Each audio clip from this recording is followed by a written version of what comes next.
Hello everyone, hello YouTube, this is Felipe, o Gato de Salto, and I'm here to talk to you about a very hot topic that everyone wants to know about, everyone wants to know more, and everyone wants to be.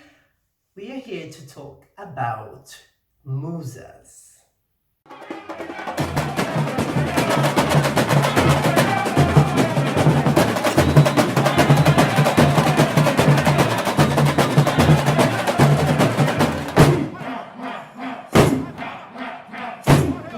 Okay, so I had a look into the etymology of the word Musa. It translates to muse in English and basically is one of the 9 goddesses, daughters of Zeus, the Greek god, the ones who preside over sciences and arts, or just like we all know, the Musa or a muse is the source of inspiration for an artist.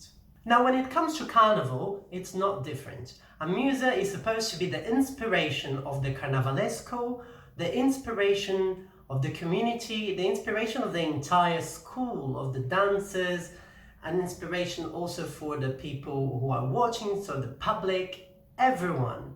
É a inspiração do compositor, musa é inspiração para toda uma agremiação, ela precisa ter simpatia, entende? Ela não pode simplesmente botar um vestido de pinta, chegar na escola e ficar com carão.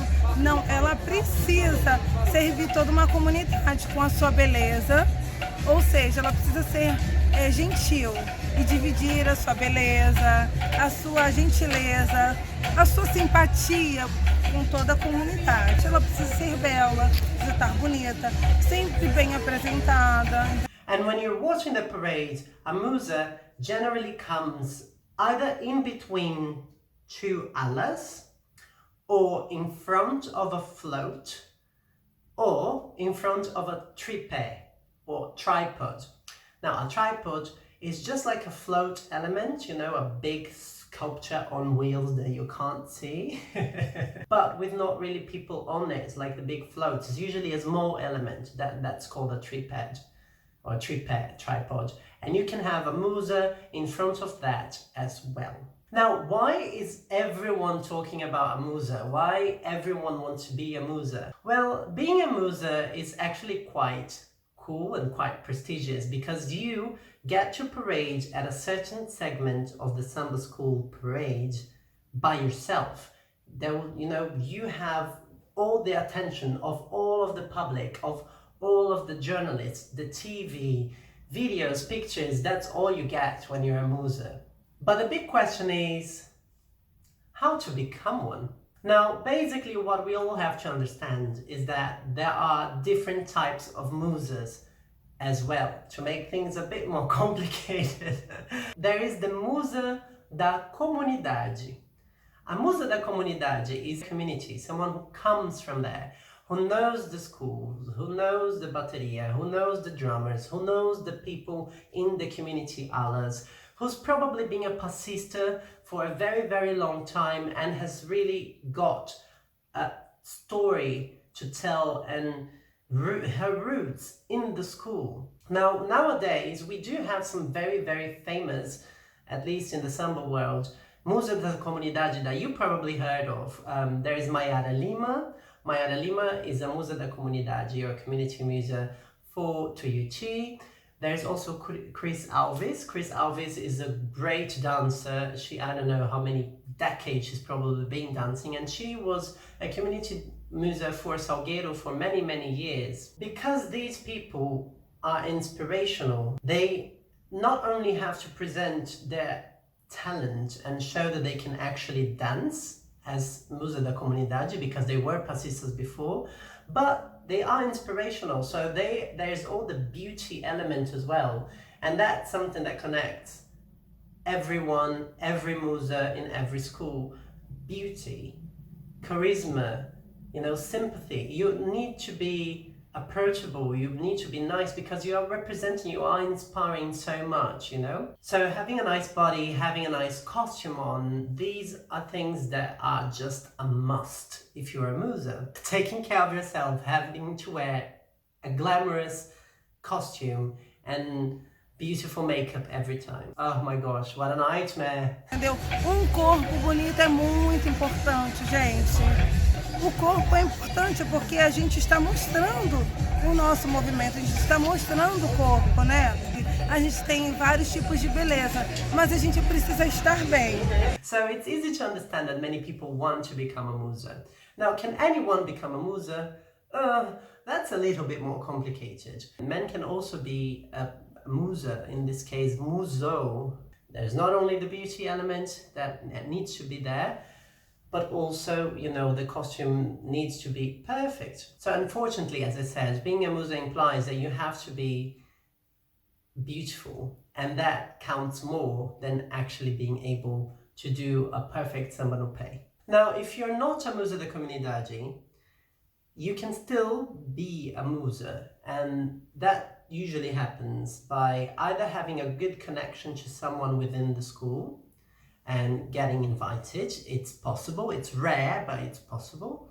Or indeed by giving a financial contribution. So in other words, paying or buying the title of a Musa. Now, do not put words in my mouth. I did not say that everyone pays for it. That's not what I'm saying. I'm saying that this possibility exists. So before I go any further into that, let's remember that Brazil is in a very deep economical crisis. The entire country is suffering. Carnival is suffering a lot because Carnival is a very expensive business as well. You know, we're talking about parades with hundreds, thousands of people and costumes and expensive feathers and everything. So the schools need financial support that they're not getting from the government. So I don't judge the schools for selling posts or titles of Musas to people who are willing to pay and who are, you know, able to pay. I think, you know, either you inspire the community by being from the community, or you actually add on to the community, to the school, and you help them the way you can. If that is by financial means, well, good for you, good for them, good for everybody. Let's just be happy and celebrate Carnival.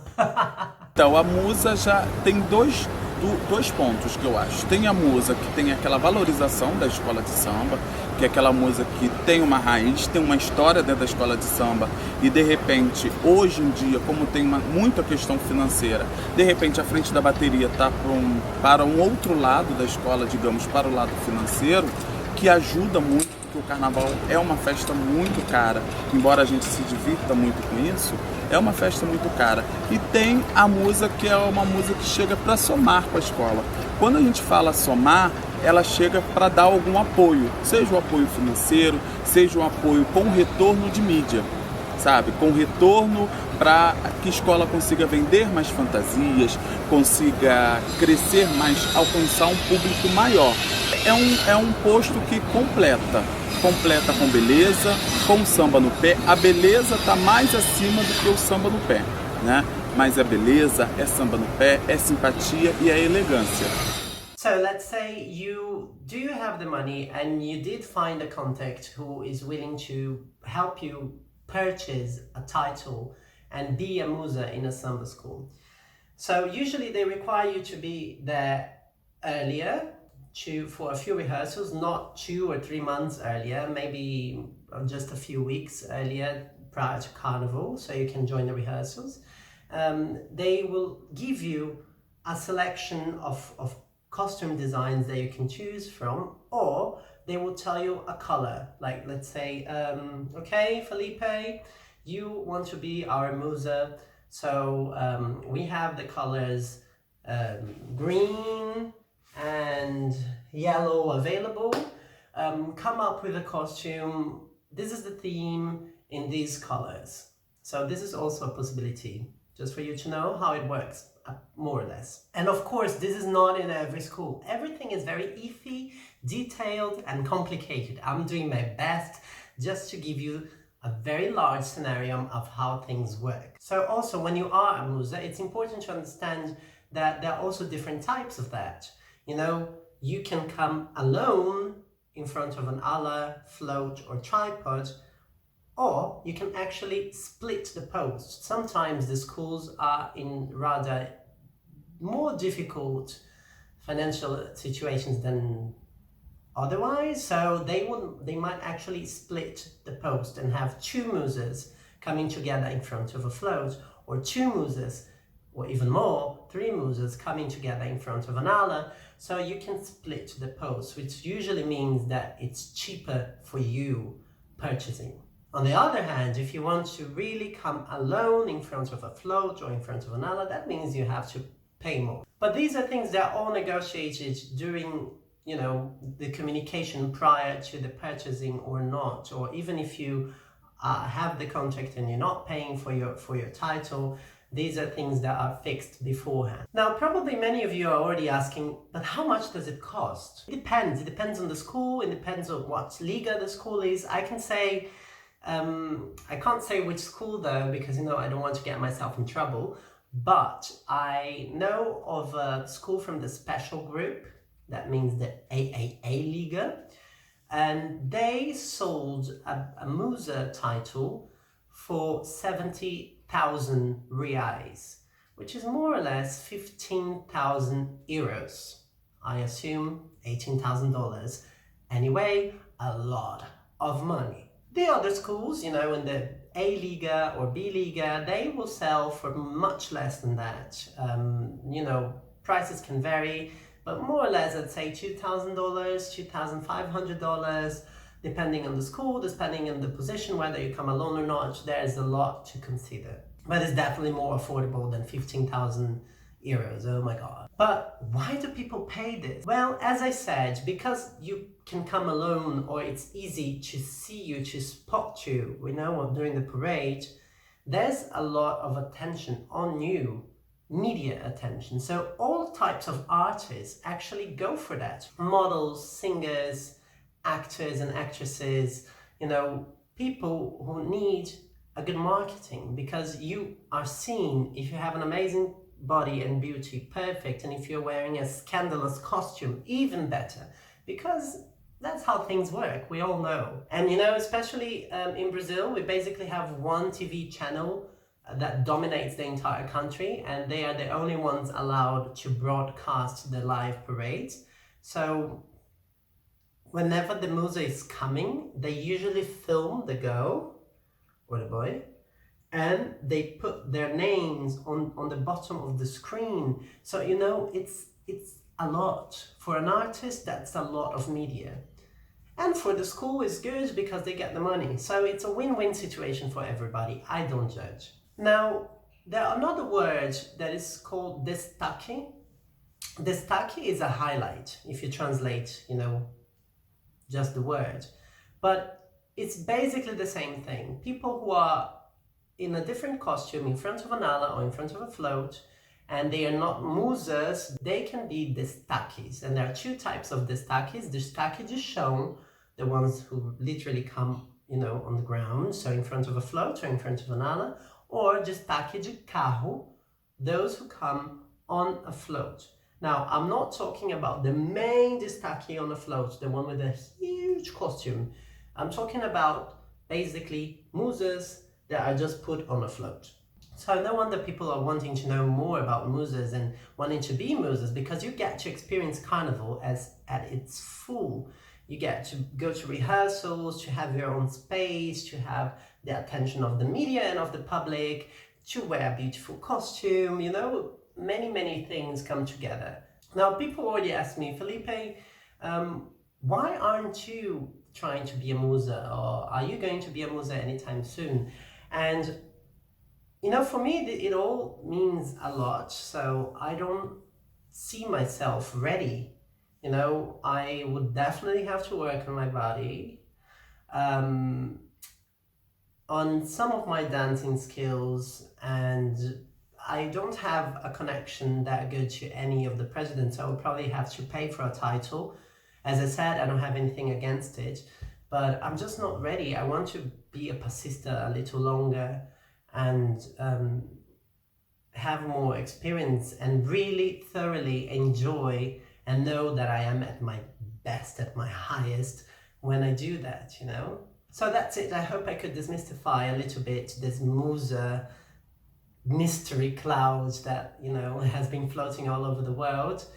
I thank you very much for watching. I hope you guys got the message. If you have any questions, please send them to me.